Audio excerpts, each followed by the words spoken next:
What's going on, football fans? It's your boy Gsluke here with a brand new video, brand new type of video on the channel, going to be a last second slate review for the NFL slate. I know there's plenty of content out there coming out on a Tuesday, even on a Wednesday covering tonight's game, but what I don't see a ton of, there's a few live streams that cover the slate right before lock, but not really any shows, any videos going really deep into their analysis, let's say like 4 or 5 hours before lock, when ownership is going to be as fresh as humanly possible, when we're able to make actionable decisions based on some of those ownership projections. We know about some of the injury news, we know some of the sentiment from around the industry, because let's be honest, guys, a lot of the people out there react to some of those early previews around the industry. Players get steamed up. You'll see ownership from a Tuesday early on a Wednesday go and look completely different by the time we get here on Thursday. So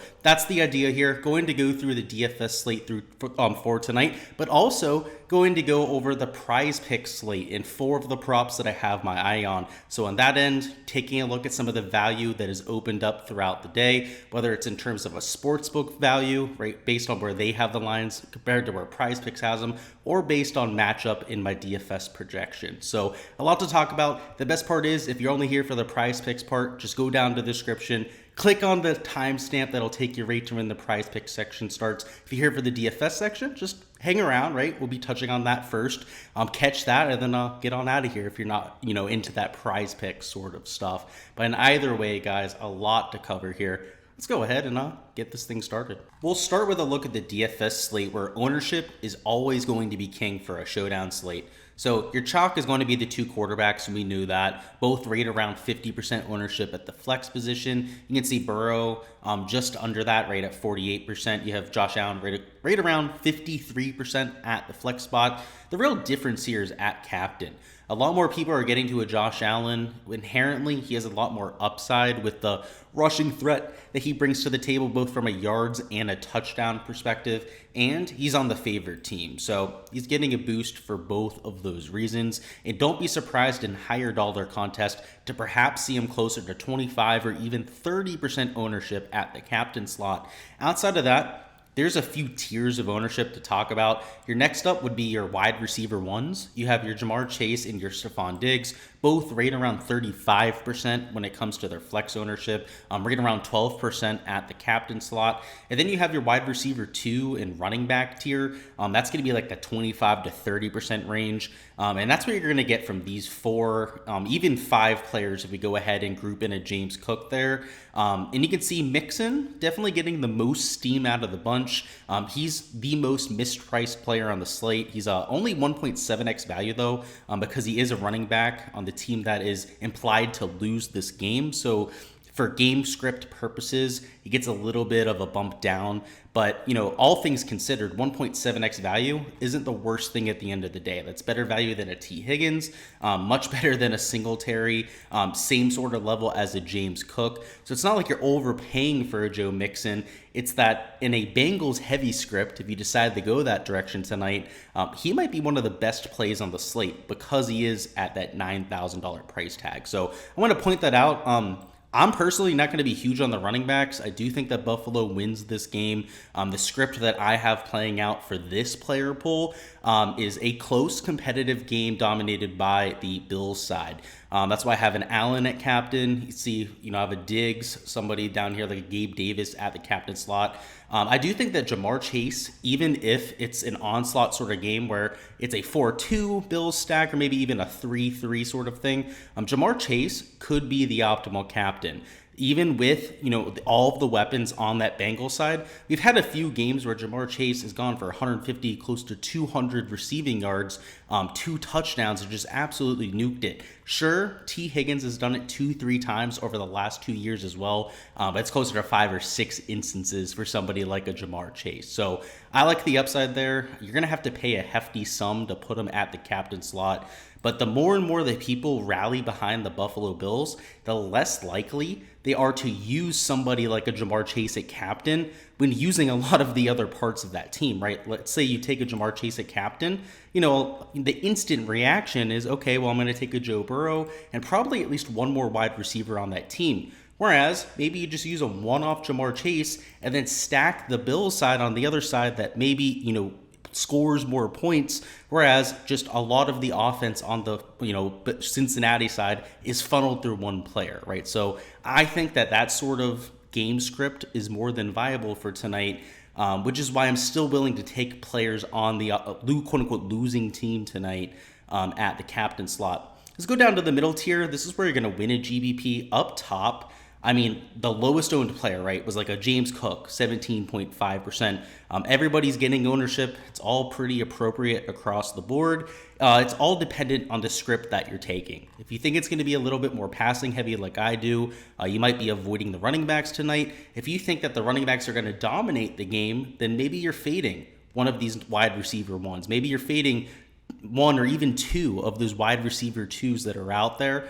It all depends on the sort of script that you're building behind, right? So just for me, I'm fading those running backs, but in this middle tier range, you get down here to a Tyler Boyd, a Dawson Knox, the Samaje Perines of the world. The guy in this range that ends up scoring you 15 DK points tonight is going to have to be in that optimal lineup. It's going to be perhaps a Dawson Knox who scores a touchdown, a Tyler Boyd. He could do the same sort of thing there. Each one of these kickers is more than viable to kick 3 field goals, a few extra points, get to that same sort of fantasy score. That's why I'm scattershotting it. They're all getting right around like 20, maybe 25% ownership across the board. And I have a few favorites, a few guys that I am excluding. Samaje Perine, I mean, while I do think that if the Bills are just absolutely going out there and murdering the Bengals, he's likely to see more time. I'm playing it to be a little bit more competitive. I'm expecting something like maybe a 35-23 sort of game for the Bills tonight. If it's going to be like a 35-7 sort of script, that's when a Samaje Perine becomes a little bit more attractive. If the Bengals are in a pass-only mode, they're just going to put Perine out there. He's by far the better receiving back out of the two and also the better blocker. So that's something to keep in mind if you're truly going with a Bills onslaught, which really isn't my intention for tonight. Trenton Irwin, he's not going to play as much now that the Bengals have all 3 wide receivers back. Also have Hayden Hurst back in the fold, who himself is one of the better value plays on the slate. As is, he's only 25% owned. Perhaps that's because of some of the, I would say, lack of confidence coming off of injury in somebody like a Hayden Hurst. But if that's the case, and this is why I like doing the video here on a Thursday, right before the slate's going to go live, is on a Monday, right before the slate goes live. Hayden Hurst, I would have thought he would have been 35, maybe 40% owned here because he looks like a free square at $3,000. We know that he's projecting closer to 8.5, 9 fantasy points, at least was for weeks like 6 through 12 of the NFL season. And though he's coming back from injury, you can see him being a little bit more conservative about it there. He's one of the better plays down here in the value tier. Somebody like a McKenzie makes plenty of sense as well. He doesn't have quite the upside, I would say, as a Hayden Hurst because he's getting a larger snap share there for the Bengals. And somebody like McKenzie who's not only competing with now a Cole Beasley, who's returned to the fold for the Bills, but also a Khalil Shakur he's competing for snaps with, and then all of the extra tight ends that they have. We know they have Dawson Knox, they have Tommy Sweeney out there, they also have Quinton Morse, who's $200 here for the Bills. They're all going to get snaps tonight. So I personally like taking a starting tight end, especially tight ends on a showdown slate. And Hayden Hurst at $3,000, if he scores a touchdown here, might not just be optimal at the flex position. And I really wouldn't, outroll him being an optimal captain. Now, I'm not going to be playing him at that position tonight, but that salary, right, just taking a $4,500 captain is going to allow you to easily take both quarterbacks, which are both above $10,000, nearly $11,000 for a Joe Burrow there. Those are hefty price tags for any quarterbacks. A lot of times they're right around $10,000. You can fit those sort of players in if you take a really cheap captain. And I would say, based on the sims that I was running, the magic number is about 16 to 18 fantasy points. If you can get to 16 to 18 real fantasy points, which would be anywhere between 24 to, 24 to let's say like 16 to 20 fantasy points. Let's say like 24 to 30 points at the captain slot. That's easily going to get it done, especially if it's closer to 30. I mean, if he's scoring a touchdown, getting like 6 catches for 80 yards, that sort of thing, book it. He's going to be your optimal captain. So Just something to consider are some of these cheaper players. McKenzie, I don't think he has as much upside, like I said, to get to that sort of performance. But we've seen him do it this year, right? He went out there, had that one nuclear game a few months ago. In this middle tier range, I mean, I guess like a Tyler Boyd is somebody that's going to play enough snaps to get to that sort of performance.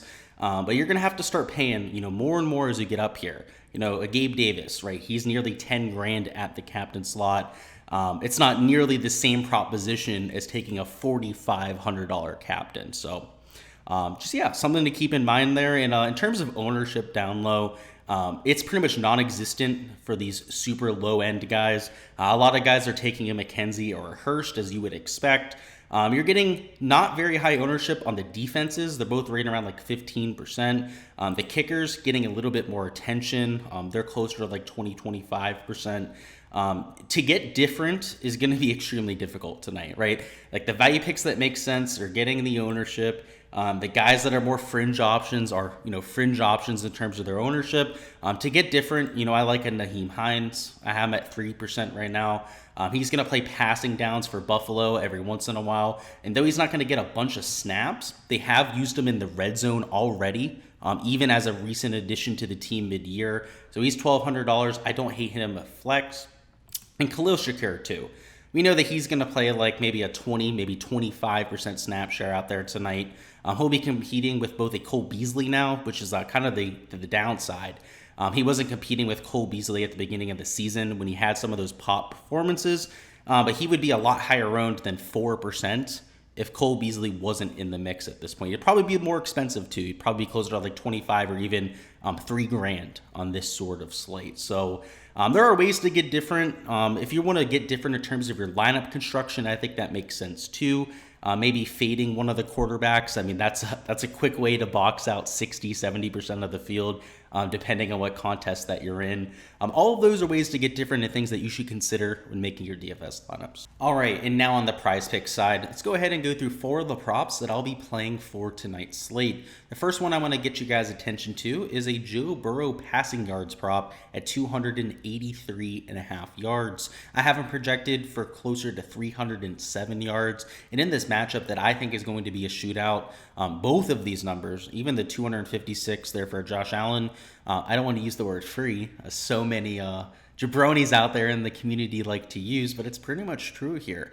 Joe Burrow averages right around this number on the season, and in a game script where we're expecting it to be a close competitive game, you're going to be projecting him for a solid 15 to 20% margin on this. So the 307 number that I have is actually being even a little bit conservative about it, assuming that there's a little bit of blowout risk for the Bills side, just given how strong their team is in my rankings. The Bills, by the way, I have them rated much higher than any other team. The only team that's starting to get close now is the Kansas City team. On the NFC side, I'm not nearly as convinced because of the quarterback play in those teams as I am some of these AFC powerhouses with somebody like a Josh Allen, or in this case a Joe Burrow here as well. So I like these chances to go over here, especially playing the game script that I have in mind for this whole card. When we're looking at this, I'm not going to have an individual game script for just each player, but for the entire card, right? We want our props to correlate. If our game script ends up playing out, we want to take advantage of what will happen in that sort of circumstance. And if it's a close competitive game, both of these quarterbacks are going to be getting plenty of action. Where I prefer to take Allen, though, is not with the passing yard prop, but rather with his fantasy score. And it comes down to just his well-rounded approach at quarterback. His rushing yard prop is at 46.5. If we go to his touchdown prop, right, it's at 2.5 right here. The passing yard prop, again, was 256 passing yards. So when it looks, when you look at my projections, which you might have looked at this before, I have Allen at 24.1 points. Now that's even being conservative about it, right? In those, I'm considering alternative game scripts, perhaps where the Bills go out there and really kick the Bengals' ass tonight, or maybe they rush a little bit heavier, right? So that's why I'm not projecting them for truly the 25-26 fantasy point production he's most likely going to put up in this sort of matchup. So that's something to consider. I like the over there on Josh Allen fantasy score. The last two props I have are for receiving props. So obviously in tandem with these quarterbacks, if they're going to get to their, obviously with a passing yard prop, you're going to need receiving yards to get there. But for Josh Allen to get to his 24 fantasy points that I'm projecting him for, he's also going to need somebody like a Stefon Diggs to come on by. Diggs was at 67.5 when I actually got the prop. I would still play it at 73.5 yards. I don't think it's changed all too much, though before it was a little bit of an edge compared to the sportsbook odds. When I got it at 67.5, it was at 73.5 on most of the sports books. But given the script here, Diggs, right, should dominate against this Bengals defense. Not only are they a willing dance partner and willing to go out there and compete in shootouts, they have nobody, and I mean nobody, to match up against Stefon Diggs. Nobody of even remotely enough talent to contain somebody like his talent level. So with conditions expected to be relatively benign tonight, I think he's going to go out there and absolutely cook. Jamar Chase on the other side, though this one's a little bit more risky because they have so many weapons on that team, the one consistent playmaker has been Jamar Chase, right? He's going out there getting the targets every single game. Now, he's been locked down by some of the better corners in the NFL, but against the Bills in the past, Jamar Chase has been pretty decent in this sort of matchup and pretty decent against corners that lack size. And frankly, if they put Tre'Davious White against Jamar Chase, he's going to have the physical advantage over him. And frankly, he has the physical advantage over just about every single cornerback in the NFL. And given his yards after catch ability, they're going to use screens for Jamar Chase in the red zone. It's not really, I guess that's not applicable here for a receiving yard prop. He's going to get even more attention. And I guess, those 10 to 15 yards might go a long way come the end of the night. But in either circumstance, 82.5 yards. I know it's obviously higher than where you have Stefon Diggs, but you also have to consider the game script. I think the Bills are going to win tonight. If you stuck around for the DFS portion, you know that I expect the Bills to win this game. And in garbage time, when it's coming down to the last, let's say, quarter and a half of this game, we expect the Bengals to be in pass first mode. So that definitely adds a little bit of confidence in getting to a prop a little bit higher than Stefon Diggs. All right, fellas, that is all I've got for this Monday Night Football preview. Again, trying to make it a little bit quicker, a little bit closer to game time to make it more actionable for you. We know some of the totals. The sports books have adjusted their lines. We're able to make the most educated decisions on both sides. So hopefully you found that helpful, and I'm going to try and do it going forward. We have golf season starting, so plenty of content going to be dropping on that side. But because of that, I'm going to try and make some of the content just a little bit closer to lock because, one, I don't have the time to go out and plan some of these things out in advance, but also I want to make the content as useful as humanly possible. 2-3 days ahead of time, right, there's going to be a lot of unknowns, a lot more digging that has to be done to make some of those assumptions, and rather than just assuming some of the injury situations, waiting till lock is usually the safest bet. So that's what we're going to do here. I know just from my side, it's not going to have as long shelf life, probably not going to get as many views and that sort of stuff, but hopefully it's just higher quality content for you guys that can win you guys more money, and in the long term, right, have you guys come back even more often. That's the idea, right? Trading, content creator value for a value on your guys' end. But in either circumstance, I appreciate all your support here. If you've stuck around to this point, I appreciate you guys even more. Make sure to go ahead and drop a like button. Also, go ahead and comment your favorite play on the slate. Best of luck, whether you're playing on DFS or on the Prize Picks side tonight. And I'll catch you guys next time.